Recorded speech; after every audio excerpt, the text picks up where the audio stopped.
Service in Indianapolis has issued a tornado warning for western Vigo County, southern Clay County, until 5:15 p.m. Eastern Daylight Time.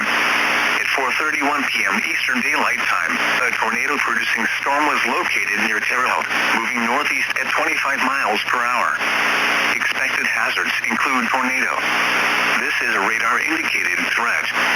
The following impacts are expected. Flying debris will be dangerous to those caught without shelter. Mobile homes will be damaged or destroyed. Damage to roofs, windows, and vehicles will occur. Tree damage is likely. Locations impacted include Terre Haute, Brazil, Riley, Selleville, Staunton, West Terre Haute, Knightsville, Harmony, and Fontenette.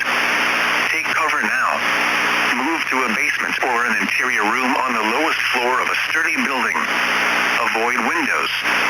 If you are outdoors, in a mobile home, or in a vehicle, move to the closest substantial shelter and protect yourself from flying debris.